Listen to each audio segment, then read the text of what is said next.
তোকে আমায় ভালোবাসতেই হবে। তুই চাইলেও আমার, তুই না চাইলেও আমার। তোকে নিজের খাঁচায় বন্দি করে রাখবো আজীবন। তুই শুধু আমার, হ্যাঁ তুই শুধু আমার। এই অভ্রের শুভ্রপরী তুই। কথাগুলো মনে মনে বলেই ডেভিল স্মাইল দিল অভ্র। একের পর এক সিগারেট ছাদে দাঁড়িয়ে ফুঁকে যাচ্ছে অভ্র। সিগারেটের বিষাক্ত ধোঁয়া অভ্রকে ঘিরে রয়েছে। রাত প্রায় 11 বাজে কিন্তু অভ্রর চোখে ঘুম নেই। তাই তো ছাদে দাঁড়িয়ে আছে। সঙ্গী হিসেবে আছে তার সিগারেট। মেধাকে কাল অনেক কষ্ট দিয়েছে অভ্র। এতে অবশ্য মেঘ দোষ ছিল। মেঘা তখন যদি অভ্রকে ওসব উল্টো পাল্টা কিছু না বলতো তাহলে হয়তো অভ্রের না রাগ উঠত না মেঘলা শাস্তি পেতে হতো। কাল রাত থেকে এ পর্যন্ত মেঘনার সাথে কথা হয়নি অভ্রের। আজ সকালে মেঘাদের বাসা থেকে ফিরেছে অভ্র ও নীলা। নীলাকে বাসায় রেখে অভ্র অফিসে চলে গেছে। একেবারে রাত 9টায় বাসায় ফেরে সে। ফ্রেশ হয়ে নীলা সহ ডিনার করে ছাদে আসে অভ্র। মাথায় তার এখনো রাগ টগবগ করছে কাল রাতের সেই পিকগুলো দেখে। যেখানে মেঘা হৃদ সহ বৃষ্টিতে ভিজছে, হাত ধরে রাস্তা পার হচ্ছে, দুজনে দুজনের দিকে তাকিয়ে আছে, কখনো বা দুজনে কড়া রোদে এক ছাতার নিচে দাঁড়িয়ে আছে। আর এই টপিকগুলো একটা আননোন নাম্বারে সেন্ড করা হয়েছে অভ্রের ফোনে। তবে অভ্র জানে এটা কার কাজ, তাই তার মাথায় রাগ চড়ে যায়। পিকগুলো দেখে হৃদয়টা অদৃশ্য বর্ষণে ঝরতে থাকে। আর অক্ষত হৃদয়টা ক্ষতবিক্ষত হয়ে রক্তক্ষরণ হচ্ছে।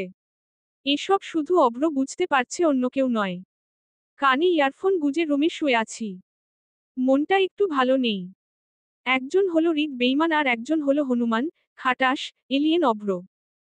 এই দুজনেই হয়তো আমাকে পাবানার মেন্টাল হসপিটালে পাঠানোর প্ল্যান করছে। একজন ভালোবাসার নাম করে ঠকালো আর একজন হবু বর বলে যা ইচ্ছে তাই করছে। কাল অভ্র ভাইয়ার ব্যবহারে আমি খুব কষ্ট পেয়েছি। মানুষটা না যতটা মুগ্ধ করছে আমায় তার চেয়ে দ্বিগুণ বিষিয়ে দিচ্ছে এই হৃদয়। একজনকে ভালোবেসে শুধু ধোঁকাটাই হয়তো আমার প্রাপ্য ছিল। এসব ভাবতে ভাবতে কখন যে ঘুমিয়ে পড়েছি তা মনেই নেই। আড়মোড়া ভেঙে ঘুম থেকে উঠে গিয়ে আগে ব্যালকানিতে গেলাম। ইতিমধ্যেই সূর্যের মিষ্টি আলো ছড়িয়ে পড়ে চারিপাশে। গিরিল ভেদ করে মিষ্টি একফালি রোদ এসে পড়ছে আমার কপালে। পাখির কিচির মিচিরও শোনা যাচ্ছে। সাথে মৃদু বাতাস বইছে। শুভ্র সতেজ আবহাওয়ায় একটা লম্বা নিঃশ্বাস নিলাম। সব মিলিয়ে এক অমায়িক সৌন্দর্যে সেজে উঠছে প্রকৃতি। হঠাৎ চোখ যায় ব্যালকানির এক কোণে পড়ে থাকা একটা গোলাপের তোড়ার সাথে একটা গিফট বক্স। অবাক হয়ে দুপা এগিয়ে ফুলের তোড়া আর বক্সটা হাতে তুলে নিলাম। উল্টে পাল্টে দেখলাম কোনো নাম মেনশনের কার্ড নেই। এতে আরো বেশি আশ্চর্য হলাম। কে আমাকে গিফট দিতে যাবে? গিফট দেওয়ার মতো মানুষ এই মুহূর্তে আমার কেউ নেই। তবে তাজা গোলাপের ঘ্রাণ নাকে লাগতেই এক অদ্ভুত অনুভূতির সৃষ্টি হলো। ফুলগুলোতে নাক গুজে দিয়ে ঘ্রাণ নিতে থাকলাম।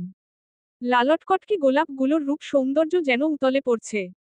হঠাৎ করে কি জানি হলো। তাই গোলাপের তোড়া থেকে একটা ফুল ছিঁড়ে কানে গুজে দিলাম। বক্সটা আর ফুলের তোড়াটা পাশের টেবিলে রেখে দুহাতে গিরিলে মুঠোবন্দি করে আকাশ পানে চেয়ে রইলাম। আর গলায় সুর তুললাম। ভেঙে মোর ঘরের চাবি। নিয়ে যাবি কে? আমারে। ও বন্ধু আমার। না পেয়ে তোমার দেখা। একা একা দিনে আমার কাটে না রে। ভেঙে মোর ঘরের চাবি নিয়ে যাবি কে আমারে? 2 বুঝি গো রাত পোহালো। বুঝি ওই রবির আলো আভাসে দেখা দিল গগন পানে। হঠাৎ দরজার কারো করা নাড়ার শব্দে গানটা বন্ধ হয়ে গেল। কান থেকে ফুলটা খুলে রুমে গিয়ে দরজাটা খুললাম তাড়াহুড়া করে। দরজার ওপাশে মিঠি দাঁড়িয়ে ছিল এতক্ষণ। কিরে কি হয়েছে এমন ভাবে দরজা ধাক্কাচ্ছিস কেন? বললাম আমি। কটা বাজে খেয়াল আছে তোমার? ভার্সিটি যাবি না? হু যাব। তুই সাবিনা কলেজ? হুম যাব। আচ্ছা ফ্রেশ হয়ে নিচে আসো। বলেই মিঠি চলে গেল। দরজা বন্ধ করে কাপড় নিয়ে ওয়াশরুমে ঢুকলাম। একেবারে শাওয়ার নিয়ে ফ্রেশ হয়ে ভার্সিটি যাওয়ার জন্য রেডি হয়ে নিচে গেলাম। নিচে মা, বড় মা, মিঠি, হৃদ ভাইয়া, কেয়া, ভাইয়া, আব্বু সবাই খাবার টেবিলে বসে টুকটাক কথা বলছে। নিচে গিয়ে হাসি মুখে সবাইকে উদ্দেশ্য করে ইসলাম দিয়ে মিহির পাশে চেয়ার টেনে বসে পড়লাম। টুকটাক কথা বলে খাওয়া শেষ করে ভার্সিটির উদ্দেশ্যে বেরিয়ে পড়লাম। নিচে নেমে গেট থেকে বেরোতেই নীলাকে চোখে পড়ল। সে গাড়িতে হেলান দিয়ে দাঁড়িয়ে আছে। ভিতরে হয়তো ওই অভ্র হনুমান রাক্ষসটা বসে আছে। আমি নীলার কাছে গিয়ে বললাম, আন্ডারস্কোর, তুই এখানে দাঁড়িয়ে কেন? কেন আসতে পারি না বুঝি? তোকে আসতে কি আমি বাধা করেছি আমি? তাহলে এমন প্রশ্ন জড়াস কেন হুম? হচ্ছে মেরি জান। আর এমন প্রশ্ন কখনো করমু না। চল দেরি হয়ে যাচ্ছে। বলেই নীলার হাত ধরে হাঁটা শুরু করলাম। এই কই যাচ্ছি? গাড়ি থাকতে রিক্সা করে কেন যাব? কেন রিক্সাতে যাওয়া যাবে না বুঝি? আজ রিক্সা করেই যাব। জেদ নিয়ে বললাম আমি। ভাইয়া কেমন সেটা তুই জানিস তাই এমন পাগলামি না করে গাড়িতে উঠো বলেই নীলা আমাকে গাড়ির সামনে এনে দাঁড় করালো। নীলা গিয়ে পিছনে বসল। আর অগত্যা আমাকে ওই হনুমানটার সাথে বসতে হলো। গাড়িতে বসে একবারও অভ্র ভাইয়ার দিকে তাকাইনি আমি। আর তাকাতেই চাই না। তাকালেই কালকের কথা মনে পড়ে যাব। যা আমি এখন কোনোমতেই মনে করে নিজের মুডটা নষ্ট করতে চাই না। গাড়ি থামল ভার্সিটির গেটের সামনে। নীলা লাফিয়ে নামল। আর দ্রুত ভার্সিটিতে ঢুকে পড়ল। তা দেখে ভয় আমার বুকটা দুরুদুরু করতে লাগলো। না জানি আজ এই হনুমান আমার গলাটা না টিপে দেয়। এসব মনে মনে বলে আর চোখে ওনার দিকে তাকালাম। অমনি একদৃষ্টিতে আমার দিকে চেয়ে আছেন। যা আমাকে ভয়, অস্বস্তিতে ফেলে দিচ্ছে। আমি এবার গাড়ির দরজাটা খুলে যেই বাইরে এরোতে অমনি উনি খপ করে আমার হাতটা ধরে টেনে নিজের বুকের মাঝে ফেলল। আমি নিজেকে ছাড়ানোর জন্য ছটফট করছু আর অমনি আমাকে দেখেই যাচ্ছে এক ধান্দায়। ছাড়েন আমাকে। লেট হয়ে যাচ্ছে। ক্লাস মিস হয়ে যেতে পারে। এবার অমনি আমার কথার উত্তর না দিয়ে আমার কপালে একটা কিচ করেলেন। আমি কেঁপে উঠলাম আলতো। জান এত ছটফট করলে চলবে নাকি হ্যাঁ? বিয়ের পর তো সবসময় আমার সাথে আমার কাছেই থাকতে হবে তোমাকে। স্লো ভয়েসে বললেন উনি। আর আমাকে ছেড়েও দিলেন। আমি কিছু না বলে গাড়ি থেকে নেমে সোজা ভার্সিটিতে ঢুকে পড়লাম দ্রুত পায়ে। এই লোকটা আসলেই একটা বহুরূপী সাথে এই নীলা ডাইনিটাও। আমাকে একা ফেলে ভার্সিটি ঢুকে পড়লি তাই না? দাঁড়া তোর 12টা আমি বাজাবো। রেগে ফিসফিস করে বলতে বলতে ক্লাসরুমের দিকে এগোলাম। আর এদিকে অভ্র তার শুভ্র পরীর কাণ্ড দেখে মিটিমিটি হাসছে। হৃদ ভাইয়া তোমার কদিন পর বিয়ে আর তুমি কিনা বলছো তুমি এই বিয়ে করতে পারবে না। আবার বলছো তুমি আমাকে ভালোবাসো? আর কত নোংরা রূপের বহিঃপ্রকাশ ঘটাবে তুমি হ্যাঁ? কখনো বলছো ভালোবাসি কখনো বলছো তোকে বিয়ে করতে পারবো না। কখনো বলছে তুমি এই বিয়ে করতে পারবো না। আবার এখন আমাকে বিয়ে করতে চাইছো? বলছো ভালোবাসো আমায়? এসব কি হ্যাঁ কি? আমাকে পাবনা মেন্টাল হসপিটালে পাঠানোর ধান্দা আছে নাকি তোমার? নাকি আমাকে সুখে থাকতে দিতে চাইছো না তুমি? রেগে গোজগোজ করে কথাগুলো বললাম আমি। ম cool down Meghu cool down. Please don't call me Meghu. Okay okay. But Megha তুই যেসব আমার ব্যাপারে ভাবছিস তা একেবারেই নয়। তুই আমাকে ভুল বুঝছিস। লিসেন, তোমাকে আগে ভুল বুঝতাম কিন্তু এখন ঠিক তাই বুঝি। মেঘা প্লিজ জজ এমন করিস না প্লিজ জজ। বলেই খপ করে আমার হাত চেপে ধরে বলল হৃদ ভাইয়া। হৃদ ভাইয়া হাত ছাড়ো আমার। মেঘলা আমি তোকে ভালোবাসি। এবার এক ঝটকা মেরে হৃদ ভাইয়ার হাত ছেড়ে ছাদ থেকে নেমে পড়লাম। এই হৃদ ভাইয়া আর কত যে অভিনয় জানে আল্লাহই জানে। ছাদে উঠেছিলাম ভেজা কাপড় মেলে দিতে হঠাৎ সামনে এসে দাঁড়ায় হৃদ ভাইয়া। রুমে গিয়ে একাই একাই বকবক করছি তখন রুমে ঢুকলো আমার পেয়ারের আম্মু। মেঘলা তাড়াতাড়ি রেডি হ আজ তোর নানু বাসা যাব। তাই আম্মু। আচ্ছা আমি রেডি হচ্ছি। মেয়েকে গিয়ে বলো রেডি হতে। নীলা আসছে। ওই ও আমাদের সাথে যাবে। ওকে আম্মু। আম্মু চলে গেল। আমি গুনগুন করে গান গাইতে গাইতে আলমারি থেকে একটা লাল কালারের লং থ্রি পিস বের করলাম পরার জন্য। এরপর ঢুকলাম ওয়াশরুমে। ওয়াশরুম থেকে বেরিয়ে আয়নার সামনে গিয়ে চুলগুলো আঁচড়াতে লাগলাম। তখনই ফোনের রিংটোন বেজে উঠল। একটু এগিয়ে বিছানার উপর থেকে ফোনটা হাতে নিয়ে দেখলাম নীলা কল দিচ্ছে। আসসালামু আলাইকুম। ওলাইকুম আসসালাম। কিরে রেডি হসনি এখনো? হুম রেডি হচ্ছি। তুই রেডি হয়েছিস? হুম অনেক আগেই রেডি হয়ে বসে আছি। কিরে তোর মতলব কি হ্যাঁ? আমার নানাকে পটানোর মতলব করছিস নাকি? বললাম আমি। কিন্তু আফসোস তিনি তো বেঁচে নেই। দূর তুই যে কি বলিস না। আচ্ছা রাখো তুই বলেই ফোনটা কেটে দিল নীলা। আমি মুচকি হাসলাম কারণ সে রাগ করেছে। এরপর রেডি হয়ে নিচে গেলাম। নিচে মিঠি, আম্মু, বড় আম্মু, মুহিত ভাইয়া, টিয়া, বসে আছে তাও আমার অপেক্ষায়। আমাকে দেখতে পেয়েই সবাই বসা থেকে উঠে দাঁড়ালো। বড় আব্বু রিত ভাই ব্যবসার কাজে ব্যস্ত তাই যেতে পারবে না। কিরে মেঘলা সাজতেন তোর এতক্ষণ লাগে? এত সাজার কি প্রয়োজন হ্যাঁ? বলল ভাইয়া। ভাইয়া আমাকে দেখে কি মনে হয় আমি সেজেছি? তা নয় তো কি? পেতনির নানি একটা। আমি পেতনি না, তোর বউ পেতনি, তোর শালি পেতনি, তোর শালা প্রেত ভূত হুহ কিছুটা রেগে বললাম আমি। এই তোদের বকবক বন্ধ করে আয়। বলেই সবাই বাড়ি থেকে বেরিয়ে মাইক্রোতে বসার উদ্দেশ্য পা বাড়ালো। মাইক্রোতে উঠে বসলাম, তাও ভাইয়া পাশে। কিছু দূর যেতেই নীলাকে রাস্তার মোড়ে দেখতে পেলাম। নীলা হেসে আমার পাশে বসল। নীলাকে আজ নীল পরি লাগছে। নীল কালারের একটা লং থ্রি পিস ম্যাচিং ওড়না আর হোয়াইট কালারের প্লাজো। ফর্সা শরীরে নীল কালারটা বেশ মানিয়েছে। কানে স্টোনের একজোড়া দুল, চোখে কাজল আর ঠোঁট হালকা পিঙ্ক কালারের লিমবাম। আর চুলগুলো ঝুটি করা। আমি মেয়ে হয়েই নীলার উপর বেশ বড় সড়ো একটা ক্রাশ খেলাম। নীলা সবার সাথে কথা বলছে আর হাসাহাসি করছে। হঠাৎ চোখ গেল আমার পাশে বসা মোহিত ভাইয়ার উপর। ভাইয়া এক ধান্দায় নীলার দিকে তাকিয়ে আছে, তা দেখে আমি মুচকি হাসলাম। আমি জানি মোহিত ভাইয়া নীলাকে বেশ পছন্দ করে। হঠাৎ একটা গান বেজে উঠল মাইক্রোরের বক্সে। তেরি মেরি গাল্লায় হোগে মাশহুর, কারনা কাভি তো মুঝে নাজরো সে দূর, কিথে চালিয়ে তু, কিথে চালিয়ে তু, কিথে চালিয়ে, জানদায় দিলয়ে তু জানে দিয়া তু, তেরে বিনা মেনারায়ও মেরে বিনা তু, কিনে চালিয়ে তু, কিথে চালিয়ে তু, কিথে চালিয়ে। ডানে ইশারা করা উল্টো হাতের তর্জনী, বাকিটা নিজ দায়িত্বে শুনে নেবেন। গানটা শুনে আমার মনটা খারাপ হয়ে গেল। মনে পড়ে গেল বিগবস খ্যাত সেহনাজ গিল আর সিদ্ধার্থ শুক্লার কথা। ইস, দুজন দুজনকে পাগলের মতো ভালোবাসত। বিশেষ করে সেহনাজ গিল। উনি তো সিদ্ধার্থ শুক্লা বলতে পাগল ছিল। এমন ভালোবাসার বহিঃপ্রকাশ আমি এর আগে কোনো জুটির মধ্যে দেখিনি। হঠাৎ সেদিন সিদ্ধার্থ শুক্লার মৃত্যুর সংবাদ শুনে মিনিট দুয়েক থমকে গিয়েছিলাম। মাথায় শুধু একটা কথাই ঘুরপাক খাচ্ছিল যে সিদ্ধার্থের মা আর সেহনাজের কি হবে। এখনো তাদের কথা খুব মনে পড়ে খুব। এসব ভাবছি, হঠাৎ নীলার কথায় ভাবনার জগৎ থেকে বেরোলাম। মেঘলা, তোকে আজ লাল ড্রেসে লাল পরি লাগছে। আমার ভাই আজ হার্ট অ্যাটাক না করে। কানে কানে বলল নীলাম। দূর চুপ থাক পেতনি। আমাকে পরি নয়, তোকে পরি লাগছে। নীল ড্রেসে নীল পরি। এ হার পাম মারিস না বইন। নীলা পেতনি, তুই জানি আমি মিথ্যা বলি না। ভালো হয়ে যাও মেঘলা, ভালো হয়ে যাও। বিয়ের পর কিন্তু এই পেতনির অর্ডার মতো চলতে হবে। আফটারঅল আমি তোমার হবু ননদিনী। দুষ্ট হেসে বলল নীলা। হুহ, আমি না, তুই আমার অর্ডার মেনে চলবি। দেখিস। আমার এই কথায় নীলা খিলখিল করে হাসতে লাগল।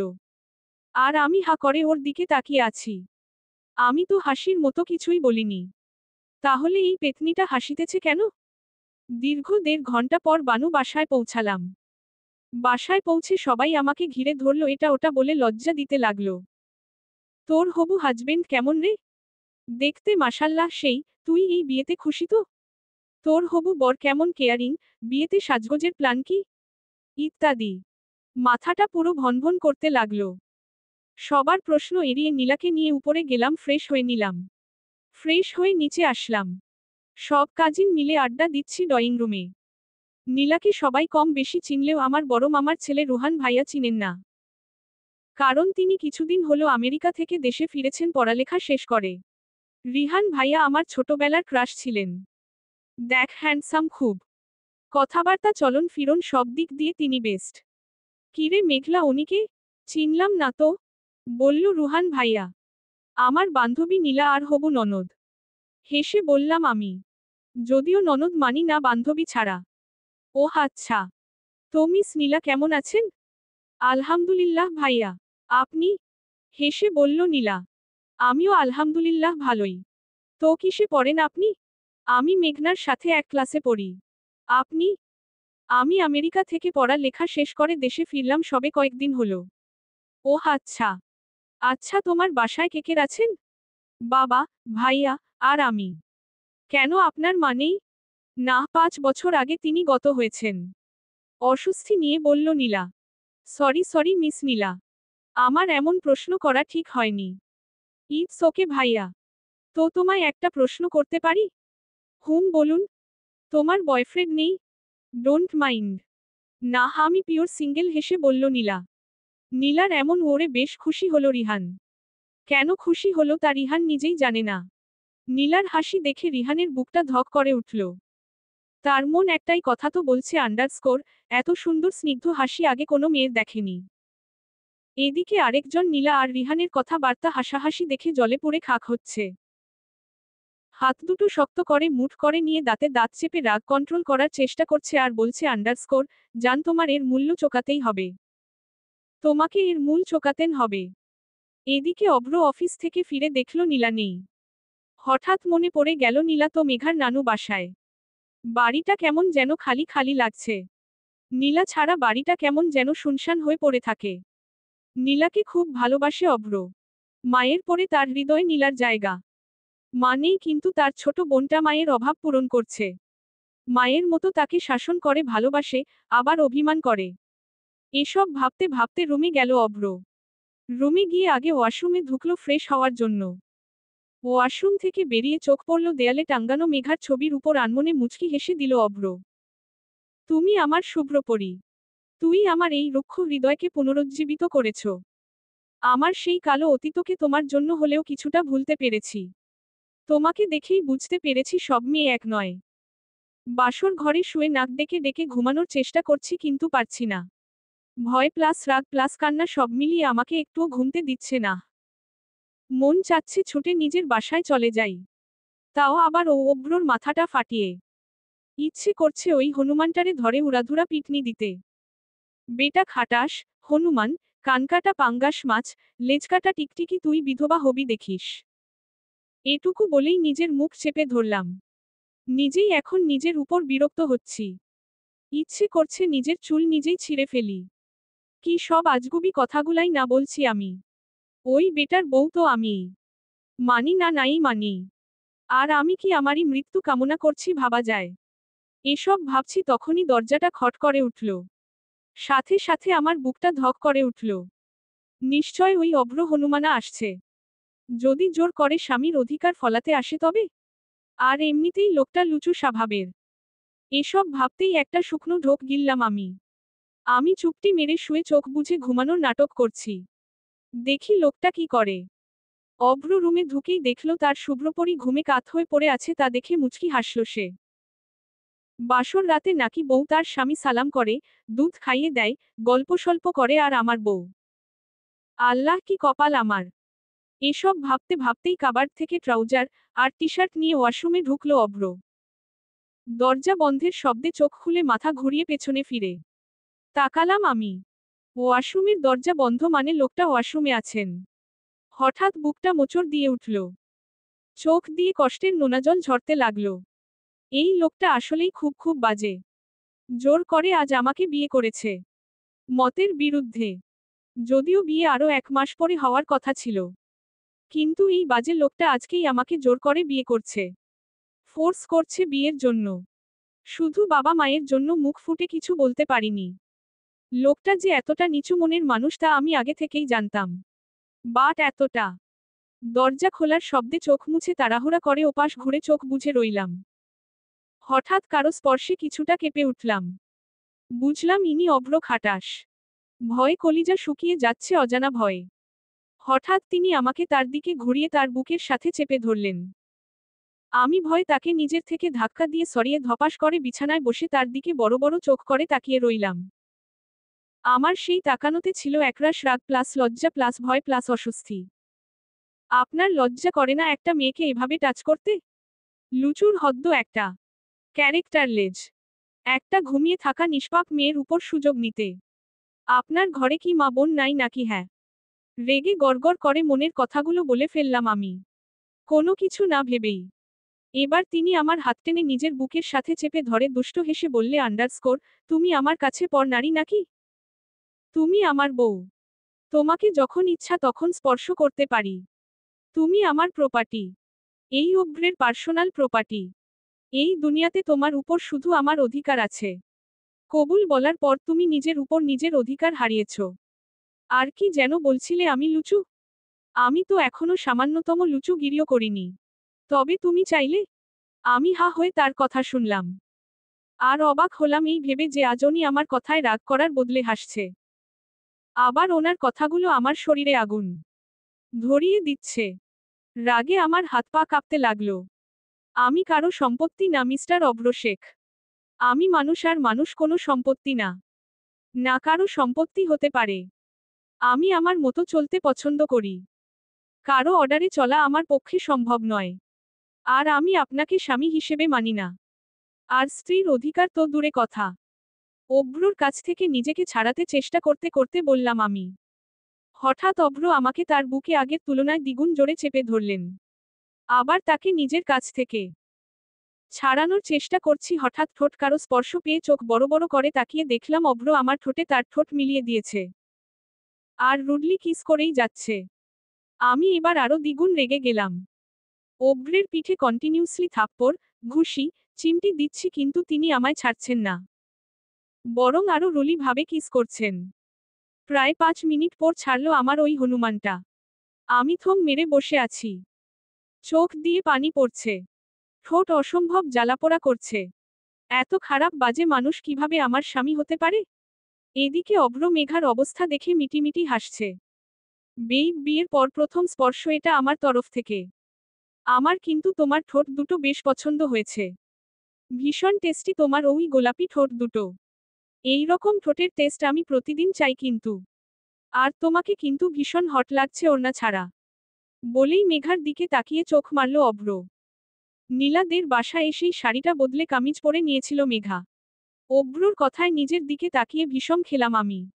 ওড়না নেই গায়ে। তাই চট করে পাশ থেকে ওড়না নিয়ে গায়ে জড়িয়ে নিলাম। তা দেখে ওই লুচুটা শয়তানি হাসি দিল। ইচ্ছে করছে বেডার সব দাঁতগুলো ইন্দুরে দান করে দি। অভ্র মিষ্টি হেসে খাট থেকে নেমে কাবার্ডের কাছে গেল। কাবার্ড থেকে একটা বক্স বের করে খাটে গিয়ে মেঘার সামনে পুনরায় বসল। বক্স থেকে একটা সোনার চেনও বের করল।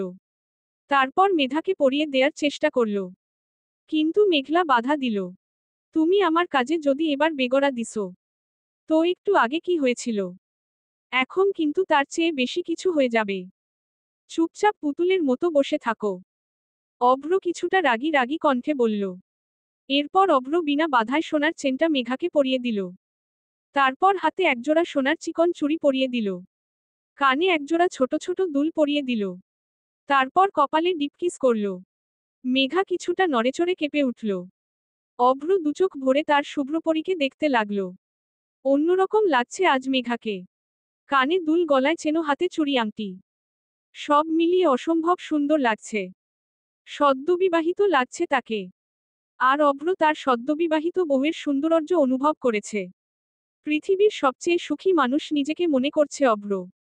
আমি চুপচাপ হয়ে সেই কতক্ষণ ধরে বসে আছি আর এই খাটাসটা আমাকে দেখেই চলেছে। এবার আমার খুব ঘুম পাচ্ছে, তাই হাই তুলতে তুলতে গা এলিয়ে দিলাম বিছানায়। সামনে খাটাস আমাকে দেখেই চলেছে, বাট কিছু করার নেই। চোখ দুটো আর খুলে রাখতে পারছি না। অভ্র হেসে লাইট অফ করে শুয়ে তার শুভ্র পরীকে দেখতে লাগলো। ব্যালকানি থেকে আসা খানিকটা আলো এসে মেঘার মুখে পড়েছে। তাতে আর বেশি মায়াবী লাগছে মেঘাকে। অভ্র কিছুক্ষণ দেখে মেঘাকে বুকের সাথে জড়িয়ে চোখ বুঝো মনেমনে বলছে, আজ আমি আমার অস্তিত্বতে নিজের করে পেয়েছি। আল্লাহর রহমতে আমার জীবনের আলোকে আমার কাছে পেয়েছি। আমার শুভ্রপরী এখন শুধুই আমার। এতদিন তোমার দহনের পুড়েছি আমি মিসেস শেখ।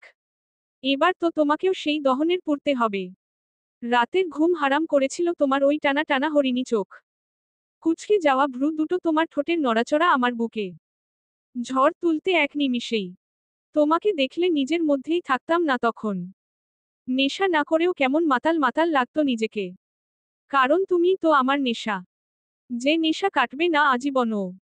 অনেক অপেক্ষা করছি কখন তোমাকে নিজের করে পাবো। অবশেষে আজ তোমাকে নিজের করে পেয়েছি। এর চেয়ে সুখের আর কিছুই হতে পারে না। আকাশে আজ থালার ন্যায় চাঁদ উঠেছে। সেই চাঁদের আলো ছড়িয়ে পড়ছে আশেপাশে। কিছুটা আলো গিরিল ভেদ করে মুখে এসে পড়ছে মিঠির। এদিকে মিঠি ব্যালকানিতে দাঁড়িয়ে একমনে আকাশের দিকে চেয়ে আছে আর গাইছে তার প্রিয় গানটি। কেন মেঘ আসে হৃদয় আকাশে, কেন মেঘ আসে হৃদয় আকাশে, তোমারে দেখিতে দেয় না মোহ মেঘে তোমারে দেখিতে দেয় না, মোহ মেঘে অন্ধ করে রাখে তোমারে দেখিতে দেয় না। Musical note musical note musical note musical note. মাঝে মাঝে তব দেখা পাই চিরদিন কেন পাই না। মাঝে মাঝে তব দেখা পাই চিরদিন কেন পাই না। ক্ষণিক আলোকে আখির পলকে। তোমায় যবে দেখিতে musical note musical note musical note musical note. ওহে ক্ষণিক আলোকে আখির পলকে। তোমায় যবে দেখিতে। ওহে হারাই হারাই সদা হয় ভয়। হারাই হারাই সদা হয় ভয়। হারাইয়া ফেলি চকিতে। আশ না মিটিতে হারাইয়া। পলক না পড়িতে হারাইয়া। হৃদয়টা না জুড়াতে হারাইয়া ফেলি চকিতে। মাঝে মাঝে তব দেখা পাই চিরদিন কেন পাই না। মাঝে মাঝে তব দেখা পাই চিরদিন কেন পাই না। ডানে ইশারা করা উল্টো হাতের তর্জনী। পরের টুকু নিজ দায়িত্বে শুনে নেবেন। বামে ইশারা করা উল্টো হাতের তর্জনী। গানটা শেষ হতেই টুক করে এক ফোঁটা জল চোখের কোণ বেয়ে পড়ল মিঠির। বুক চিরে বেরিয়ে এলো তার দীর্ঘশ্বাস। হৃদয় জুড়ে তার বিষাদের ছায়া। মুখ জুড়ে আমাবস্যার রাতের মতো কালো অন্ধকার নেমে এসেছে। কিছু একটা ভাবতেই ম্লান হাসল মিঠি। কাকে ভালোবাসে সে? যে তার ভালোবাসার কানাকড়িও জানে না। কাকে ভালোবাসে সে? যে তাকে কখনো সিরিয়াসলি নেয়নি। বোঝার চেষ্টা করেনি তার অনুভূতি, অনুভব, আকাঙ্ক্ষা, ইচ্ছে। তার সব অনুভূতি মজা করে হেসে উড়িয়ে দিয়েছে। যে কিনা তার অনুভূতি অন্য কারো জন্য জমিয়ে রেখেছে। যাই হোক তবুও তাকেই ভালোবাসে মিঠি। তার স্বপ্নকুমারকে। তার ছোট্ট বেলার ভালোবাসা যে সে। ক্লাস 10 থেকে তার মায় পড়ে আছে মিঠি। মিঠি জানে তার স্বপ্নকুমার ভালোবাসে অন্য কাউকে, কিন্তু তবুও মিঠি তার স্বপ্নকুমারকে 2.5 বছর ধরে একতরফা ভালোবেসে এসেছে। আর সারা জীবন ভালোবেসে যাবেও। এসব একমনে ভাবছে মিঠি। আজ তার দু চোখে পাতা এক হবে না। নিরুঘুম কাটবে আজকের রাত মিঠির। হৃদয় হৃদয়। আরেকদিকে মদে খেয়ে মাতাল হয়ে রুমের এক কোণায় পড়ে আছে হৃদ। কোনো ক্রমে মেনে নিতে পারছে না তার মেঘু এখন অন্য কারো বউ। তার মেঘু আর তার নেই। শুধুমাত্র তারই ভুলের জন্য। 2 বছর প্রেমের নাটক করতে করতে কখন যে মেঘাকে ভালোবেসে তা সে নিজেও জানে না। কিন্তু এখন জানতে পেরেছে, বুঝতে পেরেছে যে সে মেঘাকে ভালোবাসে, বড্ড ভালোবাসে। এত চেষ্টা করার পরেও মেঘাকে সে নিজের করতে পারল না। মেঘা এখন অন্য কারো সাথে একসাথে এক বিছানায় থাকবে। তার বুকে মাথা রেখে ঘুমাবে। ভাবতেই হৃদের হৃদয় জলে পুড়ে খাক হয়ে যাচ্ছে। দুমড়ে মুচড়ে যাচ্ছে তার হৃদয় সহ তার সমস্ত দুনিয়া। মদ খেয়েও যেন মেঘাকে ভুলতে পারছে না হৃদ। বারবার মেঘার মায়াবী ফেসটা তার চোখে ভেসে উঠছে। আর মেঘার সাথে কাটানো মুহূর্তগুলো। মেঘা হৃদ ছাড়া কিছুই বুঝত না। সারাক্ষণ হৃদ হৃদ বলে বিরক্ত করত তাকে। এতে খুব বিরক্ত হতো হৃদ। আজ সেই বিরক্তগুলো ফিরে পেতে চাইছে হৃদ। বাট পাচ্ছে না বা পাবে না। মেঘলা এখন তার ধরা ছোঁয়ার বাহিরে। আড়মোড়া ভেঙে ঘুম থেকে উঠতে নিলেই উঠতে পারি না। দুটো শক্ত হাত আমাকে আষ্টেপৃষ্ঠে জড়িয়ে আছে। সে আর কেউ নয়, অভ্র। বিরক্ত হয়ে হাত দুটো সরিয়ে বিছানা থেকে উঠে সোফার উপর রাখা লাগেজ থেকে একটা 3 পিস নিয়ে ওয়াশরুমে ঢুকলাম। এই লোকটা আমাকে জ্বালিয়ে মারছে। লোকটার ব্যবহারের জন্য আরো বেশি করে সহ্য হচ্ছে না তাকে আমার। সব দিক দিয়ে পারফেক্ট হলেও ক্যারেক্টারের দিক দিয়ে বড্ড লুজ। মনে মনে আরো অনেক রকমের কথা বলতে বলতে শাওয়ার নেয়া শেষ করলাম। ওয়াশরুম থেকে বেরোতেই চোখ গেল অভ্রর দিকে। পায়ের উপর পা তুলে সোফায় বসে ফোন টিপছে। আমি তাকে উপেক্ষা করে আয়নার সামনে গিয়ে চুলগুলো আঁচড়াতে লাগলাম। আচমকা কারো উত্তপ্ত নিঃশ্বাস আছড়ে পড়ছে আমার ঘাড়ে। কিন্তু পারফিউমের ঘ্রাণে বুঝতে পারলাম এ আর কেউ নয়, অভ্র লুচু। দাঁড় হয়ে পেছনে ঘুরে কোমরের হাত দিয়ে দাঁতে দাঁত চেপে তার দিকে তাকালাম। কি হয়েছে, বিরক্ত করছেন কেন? কাল রাতে বিরক্ত করে মন ভরেনি, তাই সাত সকালে আবার বিরক্ত করার জন্য উঠে পড়ে লেগেছেন? হ্যাঁ, রেগে বললাম আমি। অভ্র মুচকি হাসল মেঘনার কথায়। আজ প্রথম খোলা চুলে মেঘাকে দেখছে সে। আমি আপনাকে বিয়ে করব না, করব না, করব না। ব্যাস। আপনার মতো খাটাসকে বিয়ে করার কোনো ইচ্ছেই নেই আমার। আপনার আমার বিয়ে ঠিক হয়েছে বলে এমন নয় যে আপনাকে আমায় বিয়ে করতেই হবে মিস্টার অভ্র। যেদিন বিয়ে হতো সেদিন আমি বিয়ের আসর হতে পালিয়ে যেতাম। এই প্ল্যান ছিল আনার। আর আপনি কিনা হুটহাট করে বিয়ে করতে চাইছেন? আজব লোক তো বটে আপনি। কথাগুলো এক নিঃশ্বাসে বলে ফেললাম। পরক্ষণেই কি বলে ফেলেছি ভাবতেই নিজের মুখ চেপে ধরলাম। আল্লাহ, আমার সব তথ্য ফাঁস। এখন কি হবে? এই রাক্ষস তো আমার চিবিয়ে খাবে। আল্লাহ বাঁচাও আমায়। আমার সামনে মিস্টার অভ্র দাঁড়িয়ে নিচের ফোন টিপছেন ভ্রু কুঁচকে। মনে হয় আমার কথাগুলো মন দিয়ে শোনেনি। আল্লাহ বাঁচাইছো আমারে। এসব ভেবে থাকলে তুমি ভুল ভাবছো। আমি সব শুনেছি। আর নিজেকে খুব চালাক ভাবো তাই না? কিন্তু তুমি হলে বোকা। আর আমার বোকা পাখি। বলেই মুচকি মুচকি হাসছে অভ্র। আমাকে বোকা বললেন কেন হো? কোন দিক দিয়ে আমায় বোকা মনে হয়? সব দিক দিয়ে বলেই আমার দিকে বাঁকা চোখে তাকালেন তিনি। এটুকু বলেই চলে গেলেন তিনি আমার রুম থেকে। একটু পরেই আবার আম্মু রুমে ঢুকল। মেঘা তাড়াতাড়ি রেডি হয়ে নাও। বাহিরে সবাই অপেক্ষা করছে।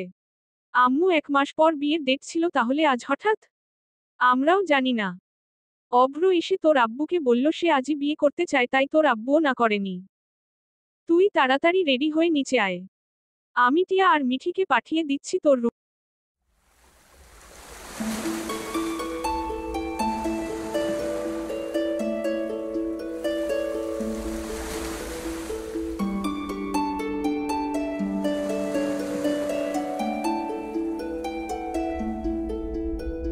রুমে। আম্মু আমি এখনই বিয়েটা করতে চাচ্ছি না। মিনমিন করে বললাম আমি। কোনো কথা না। তোর আব্বু যা সিদ্ধান্ত নিয়েছে তাই হবে। কিছুটা রেগে বলল আম্মু। আচ্ছা আম্মু। আম্মু চলে গেল। রাগে মাথা ফটে যাচ্ছে। আম্মু আব্বু দুজনকেই আমি খুব ভয় পাই। তারা আমাকে আদরের সময় আদর, শাসনের সময় শাসন। আমাকে তারা সব সময় শাসনে রেখেছে। কালই নানু বাসা থেকে ফিরেছি। কাল রাতে আব্বু বিয়ের কথাটা বলেছিল। আর একটু আগে অভ্র হনুমানটা এসে বিয়ের কথা বলল। আর এখন আম্মু। বুঝতেছি না কি হচ্ছে এসব আমার সাথে। মিঠি আর টিয়া এসে আমাকে সাজাতে লাগলো। আমি চুপ মেরে বসে আছি। আর তারা দুজন সাজাচ্ছে আর বকবক করছে। কেন জানি না হৃদ ভাইয়ার কথা খুব মনে পড়ছিল। বউ সাজার স্বপ্ন ছিল তবে হৃদ ভাইয়া বউ হিসেবে। কিন্তু অযাচিত ভাবে আজ আমি ওই অভ্র হনুমানের জন্য বউ সাজছি। আর পৃথিবীতে আমি একমাত্র মেয়ে যে কিনা তার হবু বরকে মনে মনে গালি দিয়ে মহাশূন্যে পাঠিয়ে দিই। একটু পর নিচে গেলাম। নিচে সোফায় সবাই বসে আছে। আর অপেক্ষা করছে আমার জন্য। শুধু একজন নেই। সে হলো হৃদ ভাইয়া। তিনি অফিসের কাজে রাজশাহী গিয়েছেন। আর আমরা থাকি ঢাকা বনানীতে। হঠাৎ চোখ পড়ল অভ্রর দিকে। তিনি এক ধান্দায় আমাকে দেখেই চলেছে। তাকে আজ সুন্দর লাগছে বটে। লাল শেরওয়ানি, ফর্সা জিম করা শরীরে বেশ ফুটেছে। মাথায় পাগড়ি। তার জন্য আরো কিউট লাগছে। মানতে হবে মেঘ, তোর বর কিন্তু হেব্বি সুন্দর আর কিউটের ডিব্বা। তবে সুন্দর হলে হবে কি? সে তো আস্ত একটা খাটাস। হু হো। মনে মনে বললাম। কিছুক্ষণ পর কাজী বিয়ে পড়ানো শুরু করলেন। আমি আব্বু আম্মুর ভয় কবুল বলতে দেরি করিনি। যাওয়ার সময় মিঠি, আম্মু, বড় আম্মু, নানি, টিয়া, বড় আব্বু, আব্বু সবাই কেঁদেছে। আম্মুকে জড়িয়ে ধরে কেঁদেছি খুব। কাঁদতে কাঁদতে অজ্ঞান হয়ে গিয়েছি। যখন চোখ খুলি তখন গাড়িতে নিজেকে আবিষ্কার করি। অভ্র আমাকে তার বুকের সাথে জড়িয়ে ধরে আছে। শরীর ফুটবল থাকায় আস্তে করে তাকে নিচের থেকে ছাড়ানোর চেষ্টা করলাম কিন্তু তিনি আমাকে আরো জোরে নিজের বুকের সাথে আমার মাথা চেপে ধরলেন। মনে মনে রাগ লাগলেও তখন কিছু বলতে পারলাম না। ওভাবেই তাদের বাড়ি পৌঁছালাম। নীলাদের বাড়িতে কোনো গেস্ট নেই। শুধু নীলা, বাবা, আর অভ্র, মিঠি, টিসার কাজের মহিলা রহিমা আন্টি, সাথে তার মেয়ে মিনু। আমাকে পাজাকোলে করে রুমে নিয়ে গেল অভ্র। তার কোথাকে জানি চলে গেল। এগুলো মনে মনে ভাবছি ছাদে দাঁড়িয়ে। তখনই পেছনে কারো অস্তিত্ব অনুভব করলাম। বুঝলাম অভ্র খাটাস আমার পেছনে দাঁড়িয়ে আছে। আমি পেছনে ঘুরলাম না। ওভাবেই দাঁড়িয়ে আকাশ পানে চেয়ে রইলাম। বিকেল তখন 4টা। আকাশটা আজ বড্ড মেঘলা। কালো কালো মেঘের খণ্ডগুলো আকাশে দাপট সহকারে ভেসে বেড়াচ্ছে। মাঝে মাঝে গর্জন করে উঠছে আকাশ। বাতাসে গাছপালাগুলো দুলছে। এক ঝাঁক পাখি উড়ে নিজেদের ঠিকানায় পৌঁছানোর জন্য প্রচেষ্টা চালাচ্ছে। সব মিলিয়ে বলতে গেলে অসাধারণ প্রাকৃতিক রূপ। আর আমি সেই রূপ রসদ গন্ধ অনুভব করছু খুব মনোযোগ সহকারে। অভ্রর স্পর্শে কেঁপে উঠলাম আমি। পিছন থেকে তিনি জড়িয়ে ধরেছেন আমায়। কেন জানি না আমি তাকে ছাড়ানোর চেষ্টা করলাম না। ওভাবেই আকাশের দিকে নির্লিপ্ততা ভাবে তাকিয়ে রইলাম। আমার দস্যি বউ আজ এত শান্ত কেন হুম? স্লো বয়েসে আমার কানের কাছে তার ঠোঁট নিয়ে কথাগুলো বললেন তিনি। তার মুখে বউ শব্দটা শুনে আমার বুকটা ধক করে উঠল। মৃদু কেঁপে উঠলাম। কেমন যেন এক অনুভূতি হচ্ছে আমার, যার নাম আমার অজানা। মন খারাপ নাকি আমার শুভ্রপরীর হুমম? তিনি আবার বললেন, না। ছোট্ট করে জবাবা দিলাম আমি। একটা গান শোনাই। বললেন তিনি, তোর মন খারাপের দেশে, যাব প্রেমের খেয়ায় ভেসে। তোর মনটা ভালো করে, দেব অনেক ভালোবেসে। ডাকলে কাছে আসিস, পারলে একটু হাসিস। বুকটা রাখিস পেতে ভালোবাসা নিতে। সব অভিমান ভেঙে দেব তোর কাছে এসে। তোর মন খারাপের দেশে, যাব প্রেমের খেয়ায় ভেসে। তোর মনটা ভালো করে, দেব অনেক ভালোবেসে। মন গড়া অভিযোগ, জানি ভুলে যাবি তুই। কাছে এসে আলতো করে, যদি তোর হাতটা ছুঁই। মন গড়া অভিযোগ জানি ভুলে যাবি তুই। কাছে এসে আলতো করে যদি তোর হাতটা ছুঁই। সব অভিমান ভেঙ দেব, তোর কাছে এসে। তোর মন খারাপের দেশে, যাব প্রেমের খেয়ায় ভেসে। তোর মনটা ভালো করে, দেব অনেক ভালোবেসে। ডাকলে কাছে আসিস, পারলে একটু হাসিস। বুকটা রাখিস পেতে ভালোবাসা নিতে। সব অভিমান ভেঙে দেব তোর কাছে এসে। গানটা আকাশের দিকে তাকিয়ে মুগ্ধ হয়ে শুনলাম আমি। গানটা খুব পছন্দের আমার। বরাবরই ইমরানের গান আমার পছন্দ। তার মধ্যে এটাও একটা। এত সুন্দর গানের গলা অভ্রর আমি বিশ্বাসই যেন করতে পারছি না। সেদিন তার শুনেছি বাট ওটাও মন দিয়ে বাকেয়ার করিনি। আজ স্লো ভয়েসে খালি গলা এবং এই পরিবেশে গানটা মারাত্মক মানানসই। কেমন লাগলো বউ গানটা? খুব খুব খুব ভালো লেগেছে গানটা। আপনার মতো খাঁটা শের কণ্ঠ এতটা মিষ্টি হবে আমি ভাবতেই পারিনি। আবেগী কণ্ঠে বললাম আমি। তিনি আমার ছেড়ে দিয়ে খিলখিল করে হাসতে লাগলেন। আমি পেছনে ঘুরে তার মণিমুগ্ধকর হাসি দেখতে লাগলাম আর কান দিয়ে তার হাসির ঝংকার শুনতে লাগলাম। ছেলেদের হাসি এতটা সুন্দর হয়। কই আমি তো কারো এমন হৃদয় ঘায়েল করা হাসি দেখিনি। এমনকি হৃদ ভাইয়ারও না। কি হলো বউ এমন ড্যাব ড্যাব করে আমাকে দেখছো কেন? আমার বুঝি লজ্জা করে না? অভ্রর এমন কথায় আমি চমকে উঠলাম। সাথে সাথে বাস্তবে ফিরে আসলাম। হু হু বলেই দৌড়ে ছাদ থেকে নেমে পড়লাম। অভ্র মুচকি মুচকি হাসতে হাসতে নিচে গেল। ড্রয়িং রুমের সোফায় বসে টিভি দেখছে নীলা, মিঠি, টিয়া বসে গল্প করছে। আমিও গিয়ে তাদের পাশে বসলাম। কিরে মেঘা তোদের রোমান্স শেষ?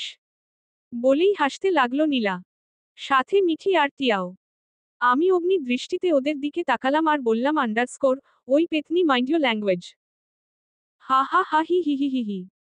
তোরা রোমান্স করবি আর আমরা বললে দোষ 32টা দাঁত বের করে হেসে বলল নীলা। ও ই পেতনি। রেগে বললাম আমি। আপু আমাদের তোর হাতে মজাদার টেস্টি নুডলস খাওয়ানা প্লিজ। বলল মিঠি। হ্যাঁ ভাবি যাও না তোমার ননদের জন্য নুডলস নিয়ে আসো। বলল নীলা। আমি কিছু না বলেই রান্না ঘরে গেলাম। কিছুক্ষণ পর নুডলস এসে ওদের দিলাম। নিজেও খেতে বসবো তখনই নীলা বলে উঠল আন্ডারস্কোর, এই তুই কেমন বউরে? স্বামীকে রেখে নিজে খেতে বসছিস? ভাইয়া সহ তুই রুমে গিয়ে নুডলস খা আর গল্প সল্পতায় কর। বলল মিঠি। আমি রান্না ঘরে গিয়ে নুডলস নিয়ে রুমে গেলাম। মহারাজ রুমে শুয়ে ফোন টিপছে। খেয়ে নিন। বলে টেবিলের উপর নুডলসের বাটি রেখে আমি ব্যালকানিতে গেলাম। এদিকে অভ্র তার শুভ্রপরীর কাণ্ড দেখছে আর মিটিমিটি হাসছে। আজ সে অন্য মেঘাকে দেখছে। যেমন মেঘাকে সে চেয়েছিল। খুব খুশি আজ অভ্র। খুব খুশি। রাতের রান্না আমি করেছি। অফিস থেকে সবে ফিরেছেন বাবা। সবাই মিলে খেতে বসলাম। খাওয়া শেষে বাবা এবং সবাই আমার প্রশংসা করছে। শুধু অভ্র বাদে। মন হঠাৎ খারাপ হয়ে গেল। কত কষ্ট করে রান্না করলাম আর উনি বললেন ও না কেমন হয়েছে। সব কাজ সেরে কিছুক্ষণ ওদের সাথে গল্প করে রুমে গেলাম। রুমে গিয়ে অভ্রকে দেখতে পেলাম না। হয়তো ব্যালকানিতে আছে। আমি রুমের লাইট অফ করে শুয়ে পড়লাম। অভ্র বুঝতে পেরেছে তার শুভ্রপরী মন খারাপ করেছে। কেন মন খারাপ করেছে তাও জানে সে। মলিন হাসল অভ্র। রুমে গিয়ে মেঘার পাশে শুয়ে মেঘাকে বুকে টেনে নিল অভ্র। অভ্রর কাছ থেকে নিজেকে ছাড়ানোর চেষ্টা করলাম। কিন্তু পারলাম না। আগের থেকে দ্বিগুণ জোরপ আমাকে তার বুকে চেপে ধরল। এত অভিমান আমার শুভ্রপরীটার হুমম? ছাড়ুন আমাকে ছাড়ুন। খচ্চর লোক একটা। তোমার হাতের রান্না এত টেস্টি তা তো আগে জানতাম না গো। অবশ্য বউটা কার দেখতে হবে না। হু হো। হইছে, পাম মারার প্রয়োজন নেই। ছাড়ুন আমাকে। কত ইচ্ছে ছিল বিয়ের পর আমার বউ আমার বুকে ঘুমাবে, কিন্তু আমার কপাল খারাপ। এমন একটা আনরোমান্টিক বউ আমার কপালে জুটল। হায় আল্লাহ! ব্যঙ্গ করে বলল অভ্র। হ্যাঁ, আমি আনরোমান্টিক। আপনি মনে হয় একেবারে বিশ্ব রোমান্টিক। হো হো। হু, তোমার বর বিশ্ব রোমান্টিক। কোনো সন্দেহ আছে এতে? অবশ্য তুমি চাইলে আরো রোমান্টিক হতে পারবো। এখন চুপচাপ ঘুমাও, নয়তো আজই বাসরটা সারব। আমি ভয়ে আর কিছু বললাম না। এনাকে আমার বিশ্বাস নেই। লুচু খচ্চর লোক একটা। মেঘু, তোকে হারিয়ে বুঝতে পেরেছি আমি তোকে কতটা ভালোবাসি।